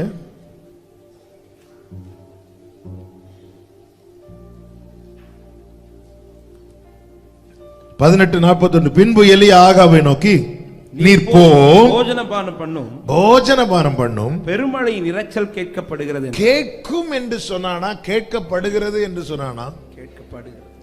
உண்மையில கேட்டுச்சாப்போ? கேட்கல. ஆனா அவன் காதுல கேக்குது. ஹல்லேலூயா, ஹல்லேலூயா. நல்லா புரிஞ்சுக்கோங்க, தேவன் செய்ய போகிற காரியத்தை ஜெபிக்கிறவனுக்கு ஸ்மெல் பண்ண முடியும். அவனால ஸ்மெல் பண்ண முடியும். இது இப்ப அடுத்து இதுதான் நடக்க போகுது. இன்னும் நடக்கல, ஆனா நடக்க போகுது. ஜெபிக்கிறவனுக்கு தேவன் கொடுக்கிற கிஃப்ட் அது. ரெகுலரா ஜெபிக்கிறவனுக்கு, எப்போவாவது ஜெபிக்கிறவனுக்கு இல்ல. ஒரு செய்தி கேட்டதும் உணர்ச்சி வசப்பட்டு ஜெபிக்கிறவங்களுக்கும் அல்ல. ஏன்னா இந்த எலியாவின் அடையாளம் என்ன தெரியுமா? நான் கர்த்தருக்கு முன்பாக இருக்கிறேன். இதுதான் அடையாளம். அதன் அர்த்தம் நான் டெய்லி தேவ சமூகத்தில் நிற்கிறவன். சில காரியங்கள் ஜெபிக்கிறவனுக்கு ஸ்மெல் பண்ண முடியும். அடுத்து ஒரு பெரிய பிரச்சனை வருது, ஆபத்து வருது, போராட்டம் வருது, இந்த காரியம் இப்படி மாறப்போகுது, ஜெபிக்கிறவனுக்கு ஸ்மெல் பண்ண முடியும். அவனால் அது உணர முடியும், அவனால் அது அனுபவிக்க முடியும். ரெகுலரா பிரேயர் லைஃப் ஸ்ட்ராங்கா இருக்கிறவங்களுக்கு நான் சொல்ற வார்த்தைகளை அவங்களால அக்செப்ட் பண்ண முடியும். நான் யாரையும் கை தூக்க சொல்லல. இப்ப கை தூக்கலைன்னா நம்ம ஒழுங்கா ஜோமெண்ட்ல நினைச்சிருவாங்க. அதனால நம்ம அப்படி இல்லை அது சொல்றது. ஏன்னா அந்த ஆவியானவர் நம்முடைய ஆவியோடு இணைந்து இருக்கும் போது நமக்கு நிறைய வெளிப்படுத்துவார். அவர் சொல் பெருமழையின் இரைச்சல் கேட்கப்படுகிறது அப்படின்ற. ஆமே, அங்க ஒரு சத்தம் இருக்கு. There is a sound of abundance of rain. ஒரு பெருமழையின் சத்தம் இருக்குது, அங்க கேக்குது. பெருமழையின் இரைச்சல் கேட்கப்படுகிறது சொல்லிட்டு நேரா போய் உட்காந்து ஜெபம் பண்றான். ஜெபம் பண்ணிட்டு கூட இருக்கிறவன் சொல்றான், ஏதாவது தெரியுதா பாரு அப்படின்னு. இவன் போய் பார்க்கறான், ஒண்ணுமே தெரியல. உடனே எலியா, ஐயோ நான் ஆகாவிட்ட இப்படி சொல்லிட்டேனேனா? இல்ல, நீ இன்னும் 7 விசை போய் பாரு. எப்படி சொல்ற? எனக்கு அதுதான் ஆச்சரியம். 7வது விசை பார்த்தால் ஒரு அடையாளம் தெரியுங்கிற நம்பிக்கை எப்படி எலியாவுக்கு வந்துச்சு? 43வது வசனத்தை வாசிங்க. தன் ஊழியக்காரனை நோக்கி நீ போய் சமுத்திர முகமாய் பார் என்றான். அவன் போய் பார்த்து ஒன்றுமில்லை என்றான். ஒன்றுமில்லை என்றான். நீ இன்னும் 7 தரம் போய் பார் என்றான். நீ இன்னும் 7 தரம் போய் பார் என்றான். 7ஆம் தரம் இவன் 7ஆம் தரம் இவன் இதோ சமுத்திரத்திலிருந்து ஒரு மனுஷனுடைய உள்ளங்கை அத்தனை சிறிய மேகம் எழும்புது. ஜெபிக்கிறவனுக்கு காண்பிக்கப்பட்ட அடையாளம் என்ன அடையாளம்? சிறியது. சொல்லுங்க, சிறியது. எவ்வளவு சிறிய அடையாளத்தை காண்பித்திருக்கிறார். நமக்கெல்லாம் என்னதான் தேவை? பெரிய அடையாளம் தேவை. ஏமே, சில காரியங்களை தேவன் சின்னதா செய்வார். என்னாண்டவரை பெருசா எதிர்பார்த்துட்டு இருந்தேன், சின்னதா செஞ்சு விட்டுட்டீங்க. இது அடையாளம். அடுத்து கேட்கப்பட போகிறது தான் பெருசு. ஹல்லேலூயா. ஜெபிக்கிறவனுக்கு சில காரியங்கள் சின்னதா நடக்கும் போது, ஐயோ இவ்வளவு ஜெபம் பண்ணி 21 நாள் உபவாசம் பண்ணி எனக்கு சின்னது தானே நடந்திருக்கு. இல்ல, இது அடையாளம். இது அடையாளம். அடுத்து ஒரு பெருமழையின் இரைச்சல் கேட்கப்பட போகிறது. நல்ல கையை தட்டி ஆமென் சொல்லுங்க பார்க்கலாம். காண்பிக்கப்பட்ட அடையாளம் சின்னதுதான், ஆனால் உண்டான நன்மையோ பெருசு. ஏமே, சென்னை எவ்வளவு பெரிய ஊர்ல, சென்னை எவ்வளவு பெரிய ஊர், எவ்வளவு பெரிய மாவட்டம் அது. எத்தனை கோடி, எத்தனை ஜனங்க இருக்கிறாங்க சென்னையில். ஆனா இங்கிருந்து நீங்க டிராவல் பண்ணும்போது சென்னைன்னு ஒரு போர்டு வச்சிருக்கோம். அது எவ்வளவு பெருசா வச்சிருப்பாங்க? சின்ன, சொல்லுங்க, சின்னது. அதுல என்ன எழுதி இருக்கும்? சென்னை. அவ்வளவு. அது 3 லெட்டர் எழுதுறதுக்கு உள்ள ஒரு போர்டு. ஆமென். என்ன சென்னை பெருசுன்னு சொன்னாங்க? இங்க பார், அப்படி சொல்லுவோமா நம்ம? அது என்னது? அது சைன் போர்டு. நான் இதுக்கா இங்க இருந்து 2 நாளா ட்ரெஸ் எல்லாம் எடுத்து வச்சு வண்டியில ஃபுல்லா பெட்ரோல் அடிச்சு அப்படி பயங்கர ஆயத்தத்தோடு புறப்பட்டு ஒழுகுன சரி தாண்டினதும் சென்னை. ஐயே, இதான் சென்னை. இதுக்கா நான் இவ்வளவு ஆயத்தப்பட்டேன். ஹலோ, அது ஒரு அடையாளம். அது அடையாளம். சென்னை என்னன்னா அங்க போய் பார்க்கணும். அது எவ்வளவு பெருசு. இன்னைக்கு சில அடையாளத்தை காட்டுறாரு, நம்ம அதை பார்த்துட்டு இதுக்கா நான் இத்தனை வருஷம் இந்த சர்ச்சுக்கு போனேன். எப்படிங்க இருக்கீங்க? ஃபாஸ்டிங் பிரேயர் முடிஞ்சு என்ன நடந்துச்சு? என்ன நடந்துச்சு? கொஞ்சம் இப்போ எழும்பி நடக்கிறேன். காண்பிக்கப்படுகிற அடையாளம் சின்னதுதான், ஆனால் அதற்கு பிறகு உண்டாகிற நன்மை என்பது பெருசு. அப்படி என்றால் இன்னும் என் வாழ்க்கையில பெரிய நன்மை நடக்கல, ஆனா நான் ஜெபித்துக் கொண்டிருக்கிறேன் என்றால் அப்படிப்பட்டவர்களுக்கு இயேசுவின் நாமத்தில் சொல்றேன், இதோ உனக்கு காண்பிக்கப்பட்டவைகள் எல்லாம் இனி உன் வாழ்க்கையில நடக்கும் பெரிய நன்மைகளுக்கான அடையாளம். இது நல்ல கையை தட்டி ஆமென் என்று சொல்லுங்க பார்க்கலாம். இந்த அடையாளம் ரதத்தில் அமருகிற ஆகாபுக்கல்ல காண்பிக்கப்பட்டது, பர்வதத்தில் அவர் பாதத்தில் அமர்ந்த எலியாவுக்கே காண்பிக்கப்பட்டது. காண்பிக்கப்பட்ட அடையாளம் சின்னது, ஆனா செய்ய போற காரியம் பெருசு. இன்னைக்கு சில சின்ன சைன் ஆண்டவர் காட்டி இருக்கிறார். அதுவும் ஒரு மேகம் எழும்புதுன்னு சொன்னா கூட பிரச்சனை இல்லை. அந்த எப்படி சொல்ற பாருங்க, ஒரு மனுஷனுடைய உள்ள எனக்கு என்ன கையளவு மேகம் எழும்புனா கூட நம்ம கண்ணுக்கு தெரியுமான்னு தெரியல. அதுவும் ஒரு தேவனுடைய அல்ல தூதனுடைய அல்லது ஒரு பெரிய ராட்சசன் அல்லது ஒரு பெரிய மனுஷனுடைய உள்ளங்கை, அப்படி ஒரு மனுஷன், ஒரு சாதாரண மனுஷனுடைய உள்ளங்கை மேகம் தெரியுது. அப்போ அதன் அர்த்தம் என்ன தெரியுமா? அதை கண்ணுக்கு காட்டி கொடுக்கிறார். ஜெபிக்கிறவனுக்கு சில காரியத்தை காண்பித்து கொடுக்கிறார். உடனே எலியா எழுந்து ஆமென். அதற்குள்ளாக நீ அவன் ஆகாப்ட சொல்றான், மழை உம்மை தடை செய்யாதபடிக்கு ரதத்தை போட்டி. 45வது வசனம். அதற்குள்ளாக வான மேகங்களினாலும் காற்றினாலும் கருத்து பெருமழை உண்டாயிற்று. அதுக்குள்ளாக அதன் அர்த்தம் என்ன?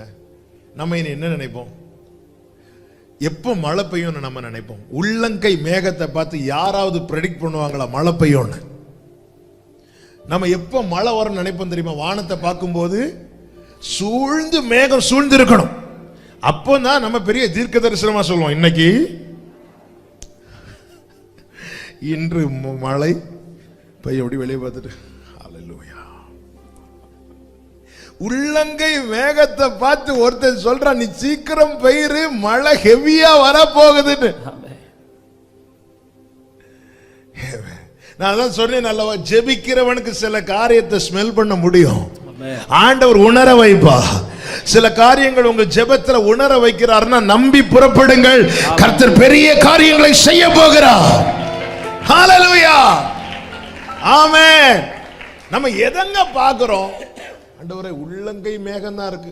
சரி, உடனே எலியா இனி ஒரு 7 தடவை, இனி ஒரு 7 தடவைன்னு சொல்லிட்டு இருந்திருந்தார்னா மலையில நனைஞ்சு, இல்ல பர்வத உச்சியில வேற இருக்கிறார், மலையில இருந்து இனி எப்படி இறங்கி கையளவு மேகம் தெரிஞ்சிட்டா ஓகே. அப்ப எப்படி பார்க்கணும்? இதுவரை ஒண்ணுமே தெரியல, இப்ப தெரியுது. இதுவரை ஆண்டவர் இவ்வளவு தானே தெரியுது, இப்படி பார்க்காதீங்க. இதுவரை 7 தடவை 6 தடவை நான் கேட்டேன், ஏதாவது தெரிஞ்சுதா? இல்ல, 7வது தடவை தெரியுது இல்ல. அப்ப நிச்சயமா கர்த்தர் பெரியதா செய்ய போகிறார். இன்னைக்கு என் கண்ணுக்கு முன்னாடி தெரியும்படி தேவன் சில அடையாளங்களை வைக்கிறது. என் கண்ணுக்கு முன்னாடி பெரிய காரியங்களை செய்ய போகிறார்.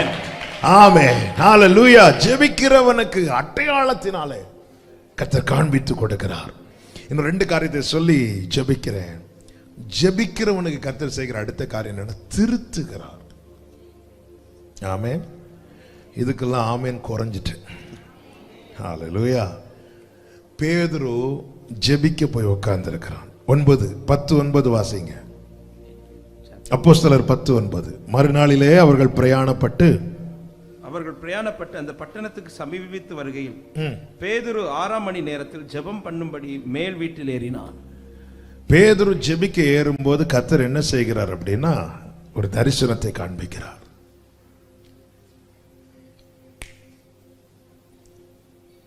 தரிசனத்தை காண்பித்து அதில் எப்படின்னா ஒரு துப்பட்டி வானத்திலிருந்து இறக்கப்படுகிறது. அதில் சகல விதமான காட்டு ஜீவன்கள், நாட்டு ஜீவன்கள், ஊரும் பிராணிகள் எல்லாம் இருக்கு. பேதுருட்ட சொல்றார், பேதுருவை எழுந்திருந்து புசின்னு சொன்னதும் பேதுரு சொல்றார், அப்படி எல்லாம் ஆண்டவரே, தீட்டும் அசுத்தமா இருக்கிற யாதொன்றையும் நான் புசிப்பதில்லை என்றார். ஏனென்றால் அவன் யூதனா இருக்கிறபடியினாலே அவன் புறஜாதியோடு இன்னும் அவன் கலந்து கொள்ளவில்லை, எந்த ஒரு ஐக்கியமும் அவன் வைக்கவில்லை. ஆனால் அவன் கையில தான் பரலோகத்தின் திறவுகோலை கர்த்தர் கொடுத்திருக்கிறார். அப்ப தேவத்திட்டம் நிறைவேறுவதற்கு அவருடைய சில தீர்மானங்கள் தடையா இருக்கிறது. கர்த்தர் என்ன செய்கிறார்? அவனை திருத்துகிறார். எப்படி திருத்துகிறார்? எப்பொழுது திருத்துகிறார்? ஜெப வேளையில திருத்துகிறார்.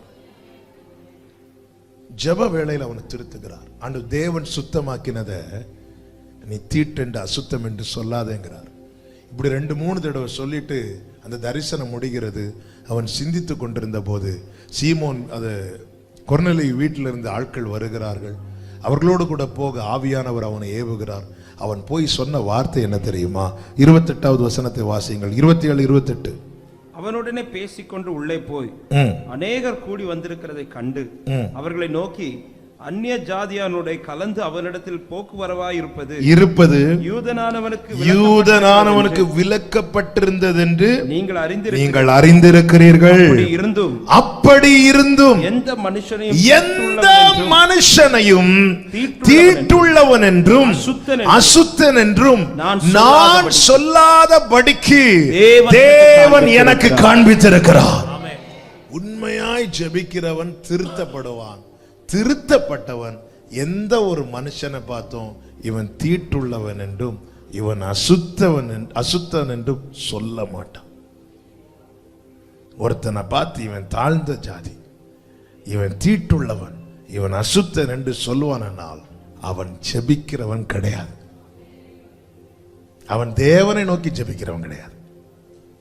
ஹல்லேலூயா, ஹல்லேலூயா. நான் ஆமென் வரல. ஆமென். உண்மையா ஜெபிக்கிறவன் தேவன் சுத்தமாக்கினவனை பார்த்து தீட்டுள்ளவன் சொல்ல மாட்டான். மொத்தமே 2 கூட்டத்தார் தாங்க உண்டு. சிலுவையை குறித்த உபதேசம் கெட்டு போகிறவர்களுக்கு பைத்தியம், ரட்சிக்கப்படுகிறவர்களுக்கு தேவபலன். மொத்தமே 2 கூட்டம் தான் உண்டு. ஒன்று ரட்சிக்கப்படுகிற கூட்டம், இன்னொன்று கெட்டு போகிற கூட்டம். இயேசுவை ஏற்றுக்கொண்டவர்கள் ரட்சிக்கப்படுகிறார்கள், இயேசுவை மறுதலிக்கிறவர்கள் கெட்டு போகிறார்கள். இதுல எந்த ஒரு மனுஷனை பார்த்து அசுத்தன் என்றும் ஆமென் தீட்டுள்ளவன் சொல்லக்கூடாது. நீதிமொழிகளில் சொல்லப்பட்டிருக்கிறது, பிறனை அவமதிக்கிறவன் பாவம் செய்கிறான். நம்ம எல்லாம் பல மணி நேரம் ஜெபம் பண்ணிட்டு ஆட்களின் தரத்தை வைத்து காரியங்களை வைத்து நாம் கணக்கிடுவோமானால் பரலோக நிறைய திட்டங்கள் நம்ம வாழ்க்கையில் தேவனால் நடப்பிக்க முடியாது. 9வது அதிகாரத்தில் புறஜாதிகளுக்கு அப்போஸ்தலனாகிய பவுலை தேவன் தெரிந்தெடுத்துட்டார். ஆனா புறஜாதிகளுக்கு வாசலை திறந்து கொடுக்கிற அந்த ரோலை பேதுருக்கு தான் வச்சிருக்கிறார். பேதுரு செய்யணும். பேதுரு, உன்னுடைய இந்த தீர்மானத்தினால எத்தனை பேர் பயன்பட முடியாம இருக்கிறாங்க தெரியுமா? பேதுருவுக்கு கர்த்தர் உணர்த்துகிறார், பேதுருவை திருத்துகிறார். பேதுரு சொல்றாரு, உங்களுக்கு தெரியும்ல யூதன் இப்படி எல்லாம் வரமாட்டான்னு. நானும் வந்திருக்க மாட்டேன், நான் மட்டும் திருத்தப்படலைன்னா நான் வந்திருக்க மாட்டேன். கர்த்தர் என்ன சொன்னார் தெரியுமா? எந்த மனுஷனையும் தீட்டுள்ளவன் என்றும் அசுத்தன் என்றும் சொல்லாத. என்னை கேட்கிற ஒவ்வொருவருக்கும் சொல்றேன், எந்த ஒரு மனுஷனையும் இவன் தீட்டுள்ளவன், இவன் அசுத்தன் அப்படி சொல்ற ரைட்ஸை தேவன் நமக்கு தரல. ஆமென். அவ திருந்த விரும்பாதவன் ஜெபிக்கிறத ஸ்டாப் பண்ணிடுவான். ஜெபிச்சா அவர் என்னதான் செய்யறாரு? திருத்துறாரு. அதனால வேண்டாம், என்ன செஞ்சிரும்? அதனாலதான் ஒளியை பகைக்கிறான் அப்படின்னு இருக்கு. பொல்லாப்பை செய்ய விரும்புகிறவன் ஒளியை பகைக்கிறான். ஒளியின் இடத்துல வராது இருக்கிறான். வந்தாலே இப்படி சொல்றார், வந்தா திருத்துறார். வந்தாலே திருத்துறார், வந்தா திருத்துவார். திருத்தலைன்னா பேதுருவும் வாழ்க்கையில தேவ சித்தம் ஒரு பகுதி மட்டும்தான் நிறைவேறப்பட்டிருக்கிறது. பெந்தேகோஸ்து நாளிலே கீயை ஓபன் பண்ணி கொடுத்த நடந்து இன்னொரு பக்கம் இருக்கு. பரலோகத்தின் திறவுகோலை உன் கையில கொடுத்திருக்கு. அதன் அர்த்தம் என்ன? உன்னை கொண்டு செய்ய வேண்டிய ஒரு காரியம் இருக்கிறது. புறஜாதிகளிடத்துல இந்த சுவிசேஷம் பிரசங்கிக்கப்பட முதல் ஆளா பேதுரு நிக்கணும்.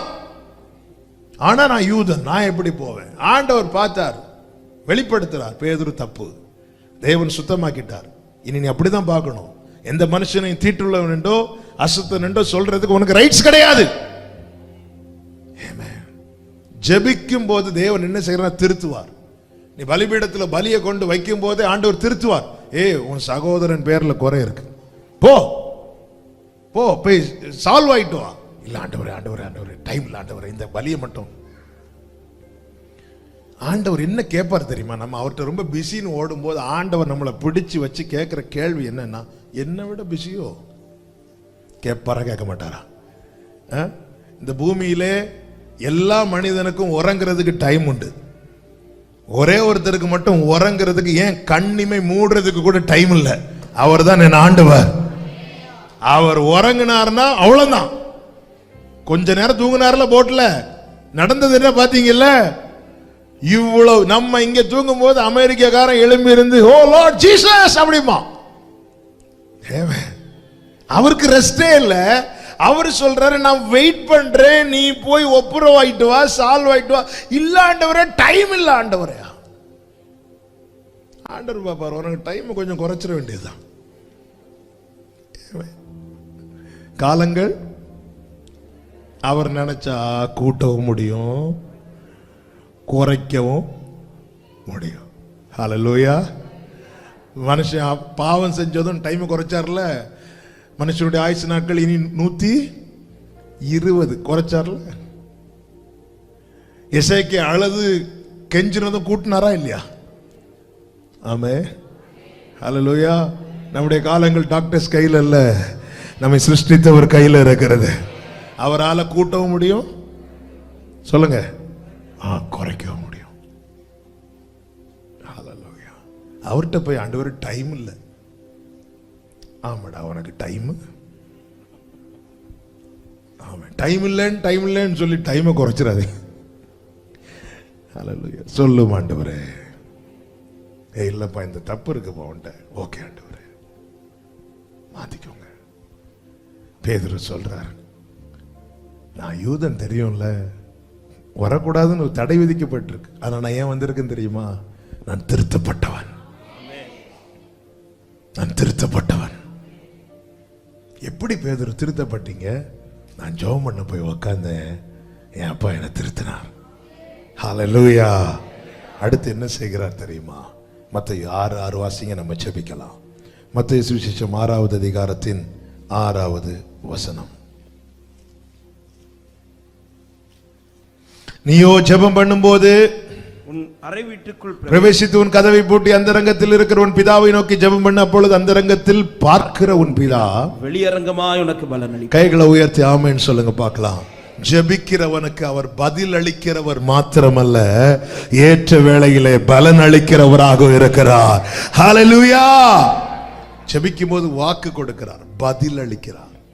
இங்கே சொல்லப்பட்டிருக்கிறது, அவர் பலன் அளிக்கும் போது எப்படி பலன் அளிப்பார் தெரியுமா? வெளியரங்கமாய். பதில் நமக்கு மட்டும்தான் தருவார் இல்ல. கர்த்தர் எனக்கு வாக்கு தந்தார், அப்படிதானே எசேக்கியா சொல்றார். கர்த்தர் எனக்கு வாக்கு தந்தார். ஆனா பலன் அளிக்கிறது எல்லா கண்கள் காண பலன் அளிப்பார். 12 வருட பெரும்பாடுள்ள ஸ்திரீ என்ன சொல்லிட்டு வரா? நான் அவருடைய வஸ்திரத்தின் ஓரத்தை ஆகிலும் தொட்டு சொஸ்தமாவேன்னு சொல்லிட்டு வரா. சொல்லிட்டு வந்து தொட்டு சுகம் கிடைச்சிட்டு, அந்த சுகம் கிடைச்சதும் அவ போய் ஒளித்து நிற்கிறா. கர்த்தர் அப்படி விடல. எல்லா கண்களுக்கு முன்பாய் அவளை கொண்டு வந்து நிறுத்தி எல்லாரும் கேட்க அவளை சாட்சி சொல்ல வைக்கிறார். இன்றும் அவளுடைய சாட்சி பேசப்படும் அளவுக்கு வெளியரங்கமாய் பலன் அளிக்கிறார். அதே போலதான் தேவ சமூகத்தில் ஜெபிக்கிற அன்பு சகோதரா சகோதரி, அந்த ரங்கத்தில் உன் ஜெபத்தை கேட்டு உனக்கு வாக்கு தந்திருக்கிறார். ஆனால் அவர் பதில் அளிக்கும் போது எல்லா கண்களும் இதை பார்க்கும். ஆகாதென்று தள்ளின இந்த கல் எப்படி தலைக்கல் ஆயிற்று? எல்லாரும் சொல்லுவாங்க, இது கர்த்தராலே ஆயிற்று. கைகளை உயர்த்தி ஆமென். இது நம்முடைய கண்களுக்கு ஆச்சரியமா இருக்கிறது. அவர் பார்த்து செவி கொடுக்கிறார், வாக்கு கொடுக்கிறார், அடையாளத்தை காண்பிக்கிறார், திருத்துகிறார், பலன் அளிக்கிறார். ஜெபம் மிக அவசியம். ஜெபிக்கிறதை மட்டும் எக்காரணம் கொண்டும் நிறுத்தி விடாதிருங்கள்.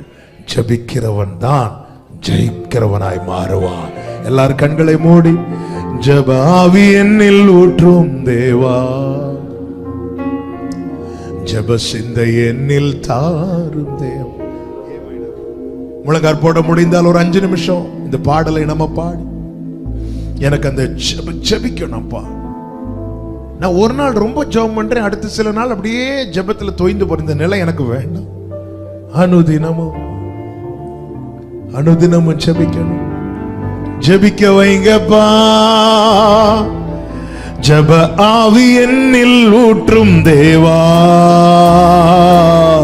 ஜெப சிந்தை என்னில் தாரும் தேவா. கேட்கலாமா? ஜெப ஆவி என்னில் ஊற்றும் தேவா, ஜெப சிந்தை என்னில் தாரும் தேவா. உறங்காத கண்கள் வேண்டும், உணர்வுள்ள நெஞ்சம் வேண்டும், முடியாத கண்ணீர் வேண்டும், நீரே என்னை நடத்த வேண்டும். உறங்காத கண்கள் வேண்டும், உணர்வுள்ள நெஞ்சம் வேண்டும், முடியாத கண்ணீர் வேண்டும், நீரே என்னை நடத்த வேண்டும். ஜெப ஆவி என்னை, எல்லாரும் விரும்பி கேளுங்க, ஒரு ஜெபமா கேளுங்க, வாஞ்சியோட கேளுங்க. அப்பா எனக்கு தாங்கப்பா, தாங்கப்பா. ஜெப ஆவி என்னில் ஊற்றும் தேவா, ஜெப சிந்தை என்னில் தாரும் தேவா. அறைக்குள் கதவை பூட்டி தரை மட்டும் என்னை தாழ்த்தி இதயத்தை உம்மிடம் ஏந்தி ஜெபிக்கின்ற வரமே தாரும். அறைக்குள் கதவை பூட்டி தரை மட்டும் என்னை தாழ்த்தி இதயத்தை உம்மிடம் ஏந்தி 2 கைகளை உயர்த்தி, உறங்காத கண்கள் வேண்டும், உணர்வுள்ள நெஞ்சம் வேண்டும், முடியாத கண்ணீர் வேண்டும், நீரே என்னை நடத்த வேண்டும். கண்கள் வேண்டும், தாங்கப்பா. ரிபா ஹந்தரபா கபலரகபதரபா. ஜெப ஆவி என்னில் ஊற்றும் தேவா, ஜெப சிந்தை என்னில் தாரும் தேவனே. ஜெபிக்க வைக்கிறவர் நீங்க தானே, ஜெபிக்க வைக்கிறவர் நீங்க தானே. ஜெபிக்கிறவர்களா மாற்றுங்கப்பா. ஆமென். ராக்கால தரிசனம் தாரும், அதிகாலை விழிப்பை தாரும், ஆத்தும பாரம் தாரும், திறப்பிலே நிற்க வேண்டும். ராக்கால தரிசனம் தாரும், அதிகாலை விழிப்பை தாரும். ஷலஹதரபகமரோ, உறங்காத கண்கள் வேண்டும், உள்ள நெஞ்சம் வேண்டும். ஆண்டவரே சொந்து போகாம ஜெபிக்கணும்.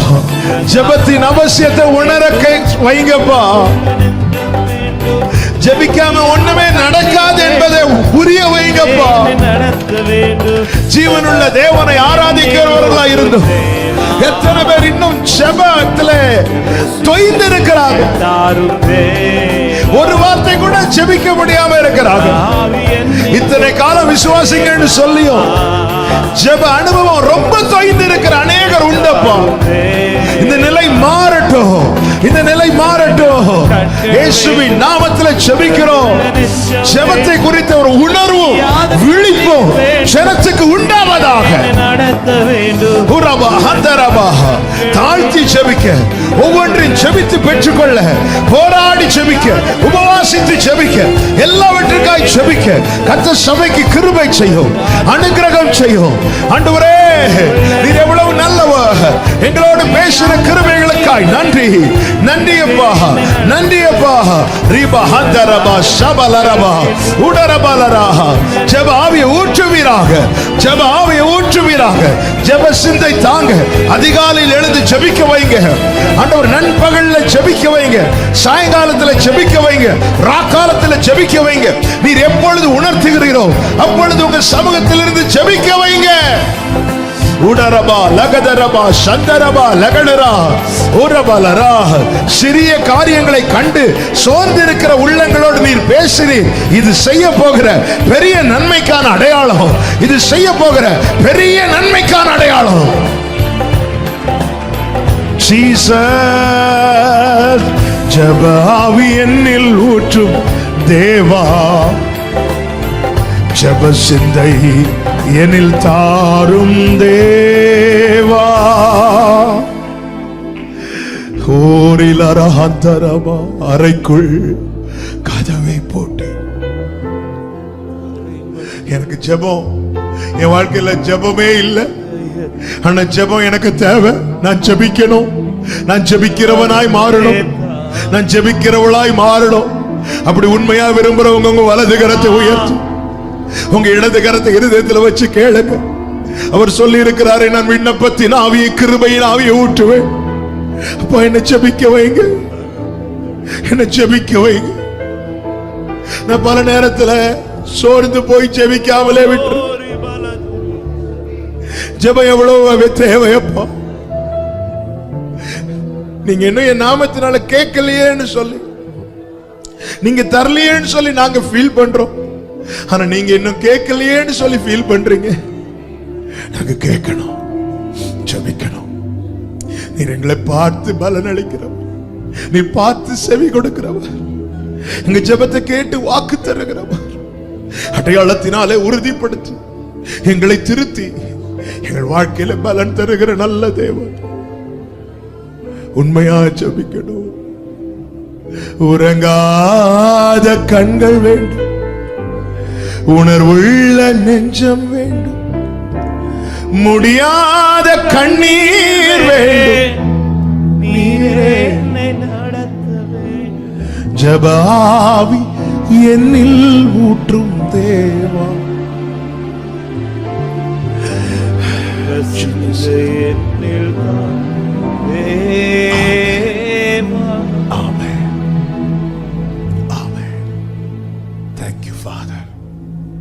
ஒரு 2 நிமிஷம் ஆண்டவர்கிட்ட பேசுங்க, பேசுங்க.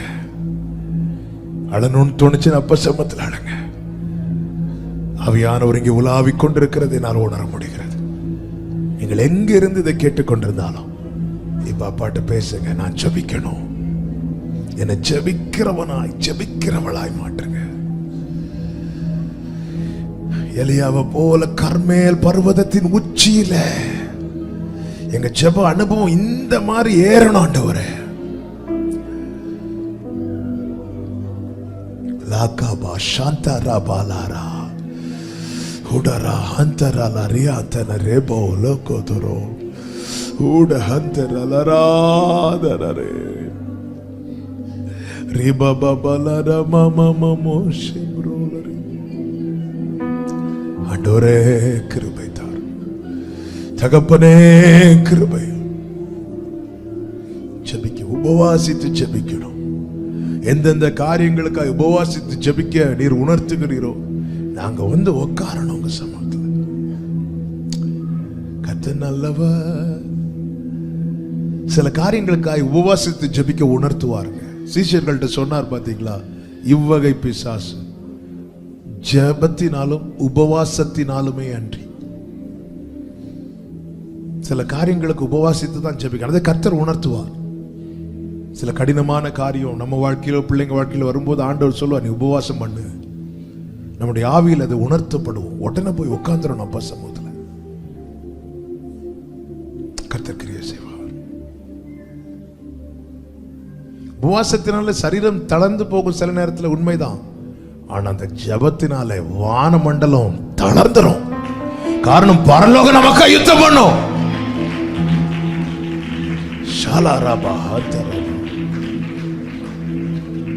Thank you Holy Spirit. ஜெபம் ரொம்ப அவசியம் சகோதரா, ஜெபம் ரொம்ப அவசியம் சகோதரி. உன் வாழ்க்கையை நீ திரும்பி பாரு. நீ எவ்வளவு ஜெபம் பண்ணி இருக்கிற. ஜெபிக்காம இருந்துட்டு கர்த்தர் செய்வார் செய்வார்னு பார்த்து நீயே உன்னை ஏமாற்றாதே, நீயே உன்னை முட்டாளாக்காதே. ஆமென். கர்த்தரை நோக்கி பாரு. Thank you holy spirit. நன்றி பரிசுத்த ஆவியானவரே. Thank you Jesus. பரிசுத்த பிதாவே, நல்ல தகப்பனே, நன்றியோடு துதிக்கிறோம். எங்க கூட இடைப்பட்டு கொண்டிருக்கிற உம்முடைய அன்பை எண்ணி நன்றியோடு துதிக்கிறோம், ஸ்தோத்திரிக்கிறோம். நீர் நல்லவர். அவங்க சமூகத்தில் அமர்ந்து இந்த நாளிலும் பாட, துதிக்க, ஆராதிக்க கிருபை செய்தீரே, ஸ்தோத்திரம். எங்க கூட பேசினீர், கற்று தந்தீர், உணர்த்தினீர். அப்பா, ஜெபிக்கிறவங்களா எங்களை உருவாக்கும், பெரிய காரியங்களை செய்யும். நீர் வெளியரங்கமாய் பலன் அளிக்கிற தேவன். ஒவ்வொருடைய வாழ்க்கையிலும் அப்படியே செய்வீராக.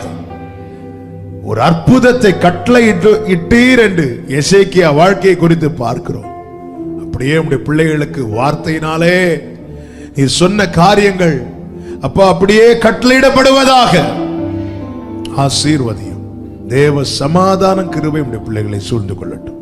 எல்லாரும் இதை பார்க்கிற கேட்கிற அத்தனை பேரும் ஜெபிக்கிறவர்களாய், ஜெப வீரர்களாய், ஜெப வீராங்கனைகளாய் மாறட்டும்.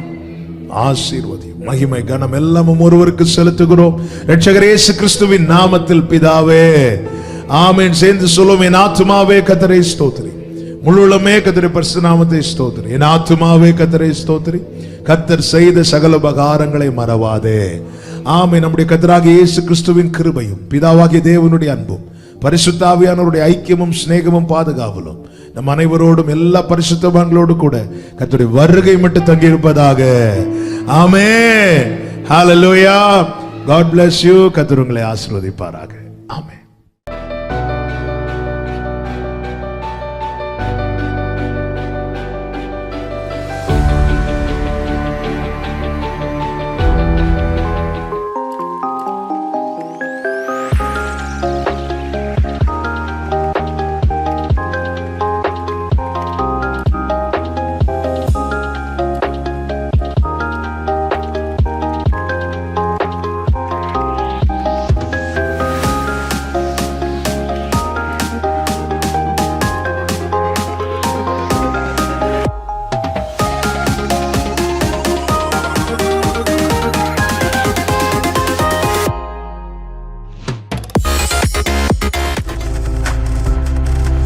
நீங்கள் பார்த்துக் கொண்டிருப்பது உங்கள் ஜாய் டிவி. உங்கள் துக்கம் சந்தோஷமாய் மாறும்.